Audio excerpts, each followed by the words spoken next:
저는 오늘 성령 강림 후 첫째 주일 그리고 또 아버지 주일에 말씀 제목으로 거룩한 영으로 삽시다, 이런 제목으로 은혜를 나누려고 합니다. 아마도 이 자리에 앉아 계신 분들, 제가 정한 설교 제목을 듣고 이렇게 생각하시는 분들이 있을 거예요.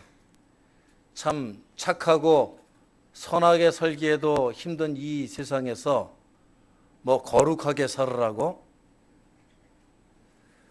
머리 깎고 산으로 올라가서 중이 되라고 그러지 어떻게 이 세상에서 거룩하게 삽니까? 그렇게 자문을 하시는 분들이 있을 거예요. 그런데 우리가 거룩하게 삽시다, 우리 성경에서도 거룩한 영을 가지라, 이런 말씀을 하면 우리 인간들이 좀 오해를 하는 게 있어요. 우리 스스로 거룩하게 되어서, 우리 스스로 성화되어서 무슨 성자처럼 이 세상에서 살으라고 강요하는 것처럼 그렇게 듣기 때문입니다. 왜 그렇게 성경 말씀도 그런 식으로 꼭 듣느냐 하는 거죠. 거룩하게 살아라 할 때에 그 거룩한 삶을 살아야 할 책임이 전부 다 나한테 있는 것처럼, 내 스스로 거룩하게 되어야 된다는 그런 강박관념이 있기 때문에 거룩하게 사십시오 라고 말할 때에 그것에 거부감을 느끼는 거예요. 착하게 살기도 힘든데 거룩하게 되라고? 라는 불신앙의 모습을 보이게 되는 거죠. 여러분, 우리 크리스천들을 주로 신자, 다시 풀이하면 믿는 자라고 말을 합니다. 무엇을 믿고 무엇을 지키며 사는 자들이라는 뜻입니까? 우리들이 믿는 자라고 할 때 우리들은 무엇을 믿는다는 것입니까? 만약에 거룩하게 되십시오, 거룩하게 사십시오, 이런 말을 여러분 스스로 해결하십시오, 여러분 스스로 성화되어서 거룩한 성자가 되십시오, 이렇게 강요하는 종교라면 이것은 여러분 스스로를 믿으라는 그러한 말이 될 것입니다. 그런데 하나님께서는 그렇게 무지막지하고 강요하시고 여러분에게 모든 책임을 전가하시는 그런 하나님이 아니에요. 하나님께서 그 거룩함을 책임져 주실 테니 하나님만 믿으면 거룩하게 살 수 있는 그 길로 인도하실 테니 하나님을 믿으라, 그런 뜻입니다. 그런데 이 하나님을 믿는다는 그 믿음이 약해지고 불확실해지고 의심하기 때문에 나 스스로 어떻게 선하게 되고 착하게 되고 의롭게 되고 거룩하게 되려고 하다 보니까 우리들의 믿음은 항상 공경에 처하고 실패하고 낭망하고 절망하고, 믿는 자들이 많다고 하면서도 이 세상에 빛과 소금이 되지 못하고, 크리스천들의 수는 날마다 늘어가고 교회는 화려한 교회들이 이곳저곳에 세워지는데 이 세상은 점점 더 어두워지고 지탄받는 교회들이 많아지는 것입니다. 어떤 청년이 이제 대학교를 가게 되어서 미국에서 대학교에 입학하니까 가족들과 떨어져 살잖아요. 그래서 이제 뭐 석사과정, 박사과정까지 하게 되니까 한 10여 년을 이 가족하고 떨어져 살았대요. 그런데 이 청년이 대학에서 캠퍼스 미니스트리, 그 캠퍼스 선교에 자신이 이제 전도를 받고 정말 신실한 크리스찬이 되어가지고 회심을 하고 자기 가족에게 돌아갔어요. 그래서 그 가족들 중에 가족의 대장은 누굽니까? 네.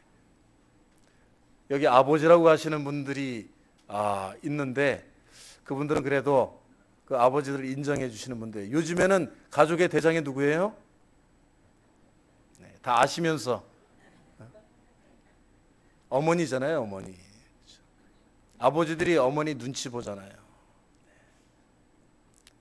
그런데 그 당시만 해도 이 미국 사회에 가족의 가장은 아버지다. 그러니까 내가 예수를 믿고 가장 위대한 일을 가장 먼저 시급한 일이 무엇이냐? 아버지를 전도해야 되겠다. 해가지고 가족들 모임이 끝나고 나서 아버지를 서재에서 만나자고 해가지고 아버지한테 아버지, 제가 대학교에서 예수를 영접했는데 이 예수를 믿는 일이 이 세상에서 가장 가치 있고 가장 의미 있고 정말 가장 소중한 일입니다. 아버지, 예수를 믿으세요. 그렇게 이 아들이 아버지를 설득하기 시작했답니다. 그랬더니 아버지가 이 아들에게 이렇게 대답했답니다. 야, 이놈아, 나는 이미 네가 10살 때 예수를 믿었어. 이 아버지가 예수 믿는 거 너는 몰랐니? 그랬대요. 이 아들이 갑자기 아버지가 10살 때 이미 예수를 믿고 자기가 구원의 확신을 가졌다고 하니까 깜짝 놀랐습니다. 왜냐? 이 아버지는 자기가 10살 때 예수를 믿었는데 자기가 대학 가기 전까지 한 번도 교회에 가는 모습을 보여주지 않았고 한 번도 예수를 믿는 자의 그 증거를 아들에게 보여주지 않았기 때문에 아들조차도 그가 이미 크리스찬이 되었다는 것을 알아차리지 못할 정도로 그가 신앙생활하는 모습이 전혀 자녀들에게, 친구들에게, 이웃들에게 확신을 주지 못했다는 것입니다. 우리가 예수 그리스도를 믿고 구원받고 오늘의 우리의 삶도 하나님의 뜻 안에 섭리 안에 살고 있다는 것을 다른 사람들에게 믿게 하고 확신시키는 방법은 무엇입니까, 여러분? 그것은 단 한 가지, 하나님께서 원하시는 자녀로서의 삶을 사는 것입니다. 다시 말해서 세상 사람들과는 구별되는, 세상 사람들과는 좀 다른 그런 거룩한 삶의 모습을 보여줄 때에 다른 사람들이 저 사람은 이 세상에 속되고 죄된 이 세상 속에 살고 있지만 저 사람은 분명히 구원받은 크리스찬이고 믿는 자요 하나님의 백성이라고 확신할 줄 믿습니다. 오늘 말씀으로 우리가 되돌아가 봅니다. 우리가 어떻게 이 세상을 사는데 거룩한 영으로, 거룩한 택함받은 백성으로 살 수 있느냐? 첫 번째로 우리는 하나님이 주인 되시는 삶을 살아야 합니다. 여러분, 인간인 우리가 거룩합니까? 여러분 스스로가 거룩하다고 느끼십니까? 이 세상에 사는 어느 누구도 자기 스스로가 완전한 거룩을 이루었다라고 생각하는 사람은 아무도 없을 거예요. 우리 인간들은 누구나 속되고 욕되고 유치하고 바르지 못하고 때로는 거짓됩니다. 그래서 기록한 바 의인은 없나니 하나도 없으며 하고 로마서 3장 10절에서 말씀하고 있지 않아요? 의인은 하나님 앞에 없대, 하나도 없다 그랬어요. 내 스스로가 이 세상에서 예수 그리스도를 믿고 구원받았으니 이제 완벽하고 완전한 의인이 되었다라고 막 자랑하고 나는 다른 세상 사람들보다 위대하다라고 자랑하고 다니는 사람들은 아마도 구원파이거나 잘못된 이단 신앙을 믿는 교만한 신앙일 거예요. 우리가 신앙이 깊어지고 우리들의 믿음이 굳세어지면 질수록 우리는 하나님 앞에 죄인임을 자복하고 회개하게 되어 있습니다. 하나님, 저는 죄인입니다. 하나님, 저는 정말로 죄인 중에 죄인이요 괴수 중에 괴수입니다라고 바울 선생님이 말하셨던 것처럼 십자가 앞에 나가서 눈물의 회개를 더욱더 많이 하는 사람이 될 거예요. 그런데 이 거룩하게 되려고 하는 노력을 하지 않는 그런 죄인임에도 불구하고 하나님께서 용서해 주시고 하나님께서 구원해 주시기 위하여서 십자가에 못 박혀 죽으신 그 사랑에 감복하여 눈물을 흘리는 그러한 신앙인이 되지 않고 내가 예수만 믿으면 무슨 성자가 된 듯한 자격증을 딴 것처럼 생각하는 사람들은 자기가 그 의인이라는 것을 내세우고 싶어하고 어디 가서든지 자기 자신이 왕노로 타려고 합니다. 세상에도 보면은 죄가 제일 많고 때가 제일 많이 묻고 제일 나쁜 짓 많이 하는 놈들이 보면은 제일 잘난 체를 많이 하죠. 가정이나 직장이나 어느 단체에서나 하물며 교회에서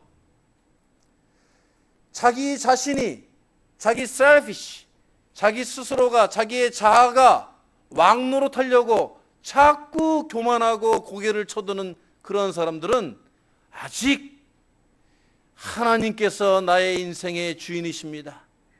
내가 예수 그리스도가 아니셨다면 내가 구원받기 힘들었을 것입니다 라고 하는 하나님을 인정하고 하나님을 내 인생의 왕으로 여기는 그런 절대 순종의 신앙을 아직 이루지 못한 것입니다.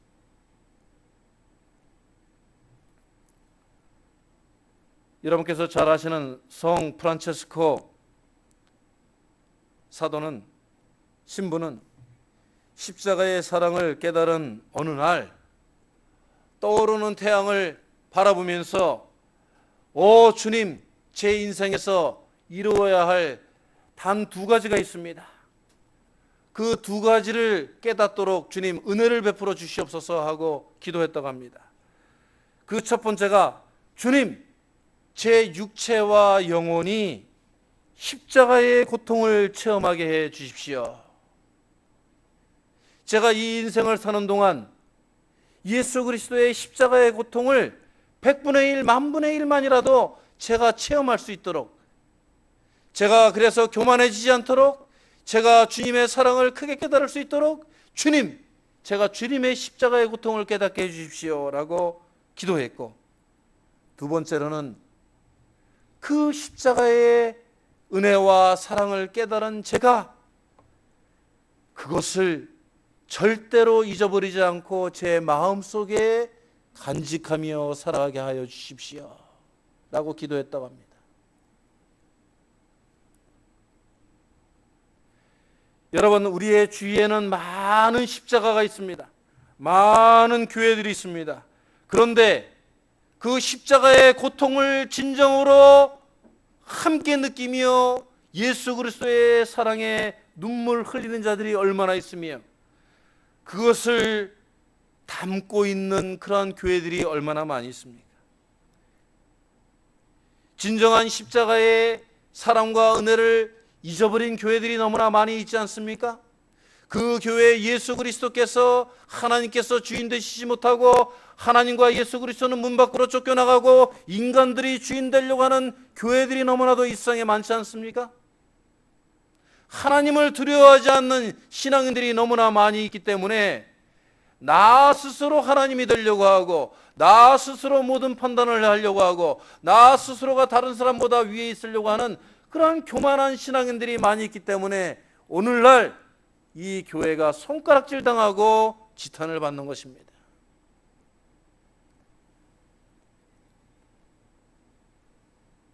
모든 교회에 십자가는 있지만 여러분, 십자가 없는 교회는 없죠. 그렇지만 그 진정한 그 십자가 앞에 무릎 꿇고 십자가의 그 사랑이 나의 삶을 통해서 증거되게 해주십시오.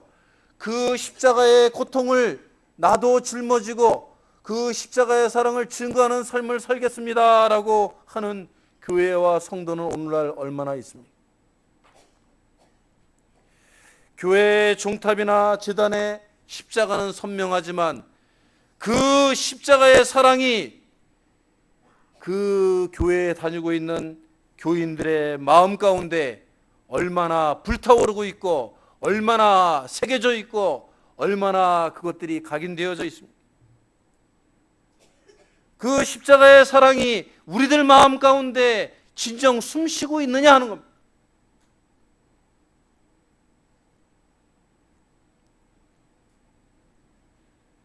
십자가를 통해서 예수 그리스도의 죽음을 통해서 하나님의 사랑을 깨닫고 내가 구원받은 자라는 확신이 있다면 내가 주인 되는 삶을 이제는 그만둬야 됩니다. 나 자신의 판단과 나 자신의 셀피시 자아가 주인 되는 삶의 방식은 이제 내려놓아야 합니다. 갈라디아서 2장 20절에 이렇게 말씀하고 있습니다. 내가 그리스도와 함께 십자가에 못 박혔나니 그런즉 이제 내가 사는 것이 아니요 오직 내 안에 그리스도께서 사시는 것이라 말씀하셨습니다. 할렐루야. 이 말씀이 여러분들의 영혼에 여러분들의 삶에 실현되시기를 주의 이름으로 축원합니다. 내 육체도 내 인생도 내 마음대로 이제 사는 게 아니에요. 내가 주인 돼서 살려고 하면 힘들고 괴롭고 착하게 살기도 힘들어요. 그러나 십자가에 여러분의 자아를 못 박으십시오.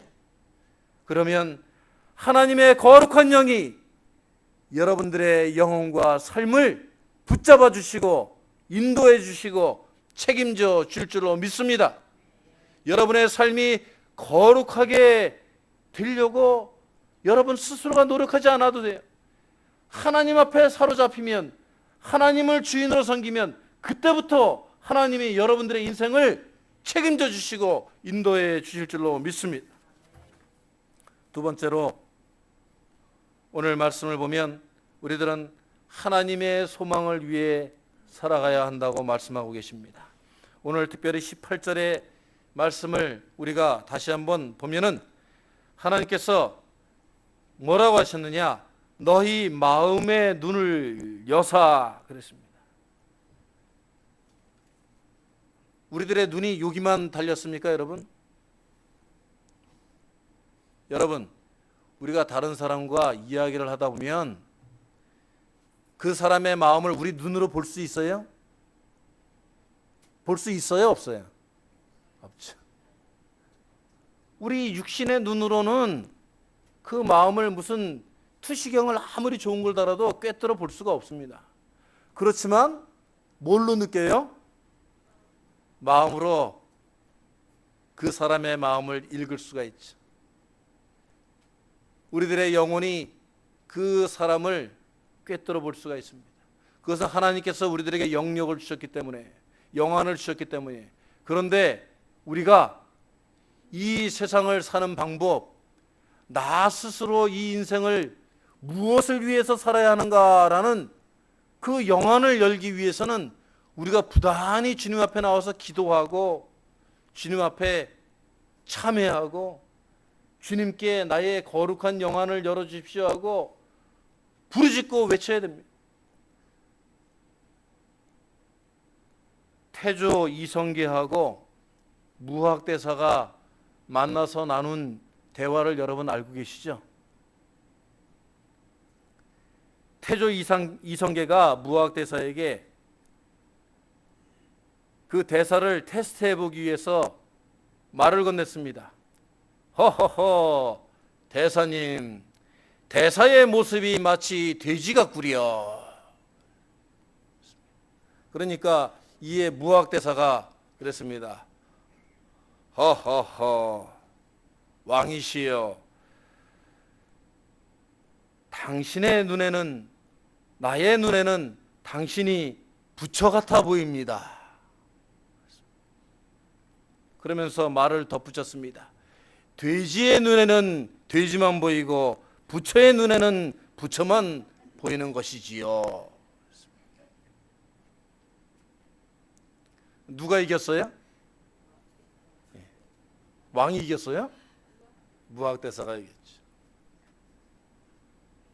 이성계는 자기가 이제 왕이 되어서 조선을 건국하고 위대한 왕이 되어가지고 그 대사 하나 정도는 우습게 여긴 거예요. 돼지 눈에는 돼지만 보이고 부처 눈에는 부처만 보인다는 그 말이 오늘날 우리들의 삶에 적용되어야 됩니다. 제가 저희 막내딸에게 어느 날 다가가가지고, 저희 막내딸이 조금 토실토실하니 예쁘잖아요. 제가 그래가지고 저희 막내딸을 귀여워가지고 두들기면서 아이고 우리 막내딸 통통돼지 그랬어요. 그랬더니 저희 막내딸이 저를 딱 쳐다보면서 하는 말이, 아빠는 멧돼지야.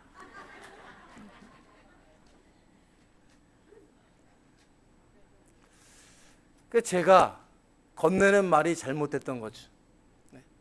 그때 나이에 돼지라고 하는 말 누가 좋아하겠어요? 꽃돼지건 뭔돼지건 아무튼 돼지는 돼지잖아요. 그죠? 그러니까 나를 낳은 당신은 생김새부터 털도 삐쭉삐쭉 나고 멧돼지 같다. 제가 한번 당한 거죠. 우리가 이 세상을 어떻게 보느냐, 내가 상대방을 어떻게 인정하느냐, 내가 세상의 가치 기준을 어떻게 두고 사느냐 하는 것은 매우 중요한 일입니다. 내가 이 세상을 물질적인 데만 가치를 두고 보이는 것에만 가치를 두고 살면 그것밖에 안 되는 돼지 같은 인생이 되는 거예요. 제가 만약에 우리 딸에게 보이는 것, 외형적인 것만 말하지 않고 참 똑똑하고 참 글도 잘 읽고 참 예의도 바르고 그렇게 칭찬했다면 그 딸도 저에게 칭찬을 해줬겠죠. 우리가 다른 사람을 인정하고 또 이 세상 속에서 관계를 맺고 살아가는 모든 데에 우리가 무엇을 보고 무엇을 느끼고 어떻게 말하느냐 하는 것이 그 사람의 영혼이에요. 그 사람과 30분만 이야기를 나누면 보통의 목회자들은 그 사람의 인생의 목표가 어디 있고 어떠한 삶을 살고 있는지 대략적으로 알 수가 있습니다. 이 사람이 믿었다고 하면서도 여전히 인간적인 가치 기준을 가지고 인간적인 목적을 가지고 인간적인 바람대로 인간적인 욕망대로 인간적인 자아대로 인간 방법대로 그렇게 살아가고 있는 사람인지, 아니면 진정으로 하나님을 믿어서 하나님께서 원하고 바라시는 이 생명의 목적을 위하여서 다른 박질 치고 있는 사람인지 알 수 있다는 거예요. 하나님께서 왜 우리의 마음의 눈을 열어주시고 우리에게 왜 영안을 주시느냐 하는 겁니다.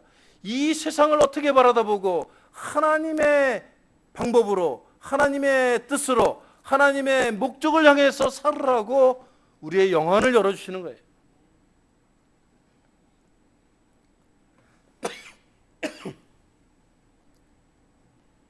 제가 죄송합니다. 에어컨을 잠깐만 꺼주실 수 있을까요? 제가 10여 년 전에 유학 생활을 할 때에 교회를 섬기면서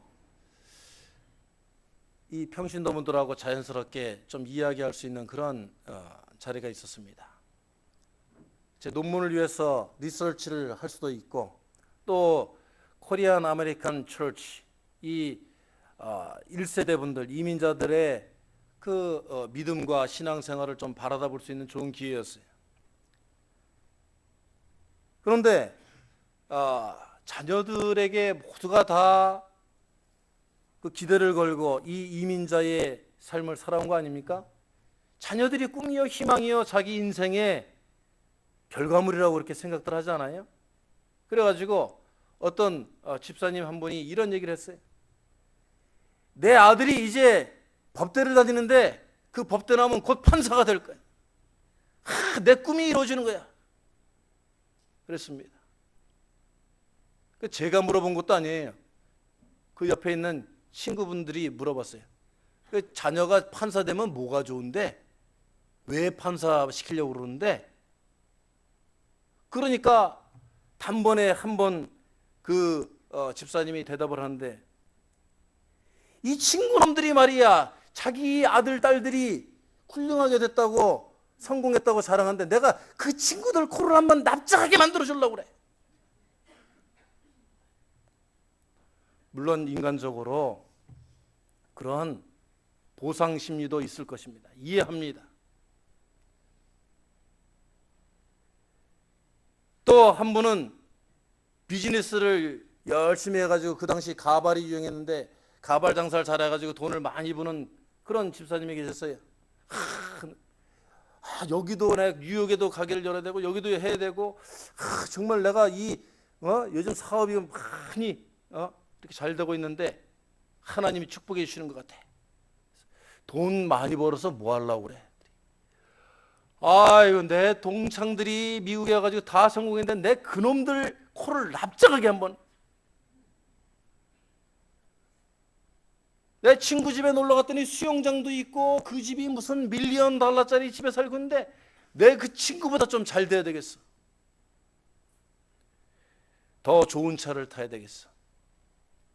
그런 정말 인간적인, 너무나도 이 이민 생활에서 찌들고 힘들고 고난 속에 있는 삶을 살았기 때문에 그런 보상심리가 발동했는지 모르겠지만은 우리들의 인생의 목표가 그런 것이어야 되겠습니까? 우리가 살아가는 이유와 목적이 결국 친구들의 코를 한번 납작하게 해주고 남들한테 한번 으쓱대기 위해 가지고 그것을 이루어야 될, 그것만을 가장 소중한 가치로 여겨야 되겠습니까? 만약에 그 집사님들의 대답이 내 자식이 판사가 되어서 억울하고 힘들어하는 많은 한인들을, 특별히 교회 다니는 어려운 사람들을 구제해주는 그런 훌륭한 사람이 되었으면 해.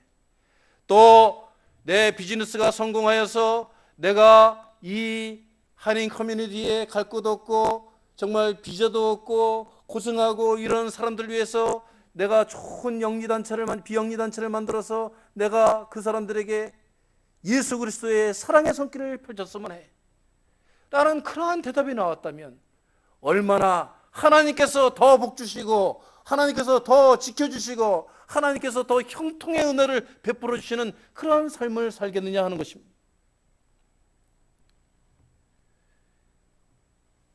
여러분, 로마서 8장 18절에 바울이 이렇게 얘기하고 있습니다. 생각컨대 현재의 고난은 장차 우리에게 나타날 영광과 좋게 비교할 수 없도다 그랬습니다. 우리들은 단지 내 만족을 위해서 사는 인생이 되어서는 안 됩니다. 내 인생의 목표는 하나님의 영광을 위해서 사는 인생이 되어야 될 줄로 믿습니다. 내 인생의 최종 도착지는 하나님께서 내 인생을 의미 있게 쓰셨구나, 복되게 쓰셨구나 하는 그러한 하나님의 영광을 나타내는 그런 삶이 되어야 할 줄로 믿습니다. 오늘은 아버지 주일입니다. 이 미국에 사시는 여러분, 마틴 루터 킹 주니어라는 사람을 모르는 사람은 아무도 없을 것입니다. 1964년도에 우리가 살고 있는 이 워싱턴 기념관, 링컨 기념관 앞에서 I have a dream 이라는 연설을 한 목사님이시죠. 그 목사님에게는 여러분 그렇게 인권 운동가로 이 미국의 역사를 바꾼 위대한 그런 목사로서의 삶 배후에는 힘들고 어려움이 있었습니다. 한 여자의 남편이었고 이남 이녀의 아버지였어요. 근데 그 링컨은 그 마틴 루터는 집은 폭탄 테러로 불타버렸고 항상 총살 위협에 시달렸고 항상 쫓겨다니고 가족들은 두려워서 거리에도 나오지 못했고 결국은 멤피스의 한 모텔 2층 발코니에서 백인 우월주의자의 총에 암살되고 말았습니다. 그의 인생은 I have a dream 위대함을 외쳤지만 그의 육신의 삶은 힘들고 고달프고 비참한 것이었어요. 그런데 오늘날 그 마틴 루터는 누가 되었습니까? 그가 64년에 노벨 평화상을 받은 것뿐만이 아니라 모든 미국인들이 존경하는 영적인 지도자가 되었습니다. 그의 이름을 딴 모든 거리들이 미국 곳곳에 세워지고 국경일이 되었고 그는 미국 땅에서 고초와 무시와 위험과 힘든 노동을 하는 이민자들과 컬러풀한 정말 이러한 유색인종들의 그러한 사람들의 영적인 아버지가 되었습니다. 여러분, 미국 땅에 오셔서 고생 많이 하셨습니다. 우리 아버지들 참 살아남기 위해서 이 생존의 정글과 같은 이 무시무시한 미국 땅에서 견뎌내고 자식들 키우고 여러분들의 삶을 참 지키기 위해서 고생들 많이 하셨습니다. 눈물 없이는 들을 수 없는 그런 스토리들이 여러분들의 삶에 있죠. 그런데 여러분들, 우리가 이제는 하나님께 선택하신 백성이 되어서 이제 이 삶의 목적을 다시 수정해야 됩니다. 우리가 단순히 살아남고 자녀들에게 좋은 것들을 물려주기 위해서 이 미국 땅에 산 것이 아니고 하나님께서는 뜻이 있으시고 목적이 있으셔서 여러분들을 이 미국 땅으로 인도하신 줄로 믿습니다. 여러분들의 인생의 목적이 거룩한 목적을 세우시기 바랍니다. 자녀들에게 영적인 영안을 열어주시고 하나님께서 인도하시고 보호하시고 책임져 주시는 인생을 여러분들이 살아 보이셔야 됩니다. 그래야 하나님께서 거룩하게 산 삶이라고 나중에 하늘나라에서 우리를 인정하실 줄로 믿습니다. 여러분들의 삶이 매일매일 거룩해져가는 삶, 그 하나님의 거룩함을 성취하시고 이루어가시는 거룩한 하나님의 백성들의 삶이 되시길 주의 이름으로 축원합니다. 함께 기도하시겠습니다.